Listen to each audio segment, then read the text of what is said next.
최근 크게 오른 금리 때문에 이자 부담이 커진 분들 많으실 겁니다.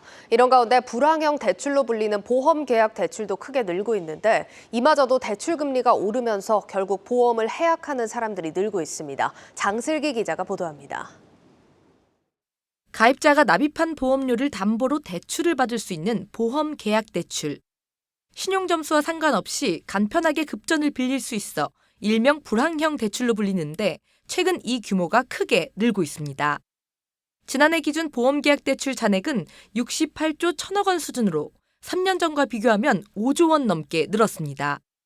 고금리의 카드론이나 저축은행 대출이 부담스러운 금융소비자들이 자신이 가입한 보험을 담보로 급전을 마련하고 있는 건데 이마저도 이자 부담이 만만치 않습니다. 국내 대형 보험사들의 5월 기준 금리 확정형 보험계약 대출 금리는 지난 3월 말에 비해 모두 상승했습니다. 업계는 금리 인상폭이 다른 업권에 비해 크지 않고 해약 환급금 한도 내에서 받는 대출인 만큼 리스크가 낮다고 보고 있지만 문제는 과도한 보험계약 대출 증가세가 결국 보험 실효와 해약까지 이어질 수 있다는 점입니다. 실제 올 1분기 기준 전체 생명보험사의 효력 상실 해약 계약 금액은 지난해 같은 기간보다 10조 원이나 늘었습니다. 보험료를 제때 내지 못해 손실을 감수하더라도 보험을 깨는 가입자들이 늘었다는 의미입니다.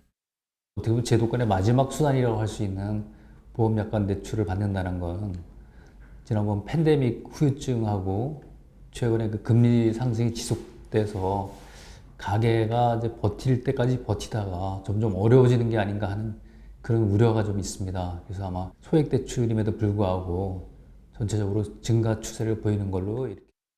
보험계약 대출은 DSR 규제 적용 대상에서도 빠져 있어 증가세가 당분간 이어질 것으로 전망되는 만큼 중도 해약으로 이어지는 규모 역시 더욱 늘어날 것으로 전문가들은 보고 있습니다. 한국경제TV 장슬기입니다.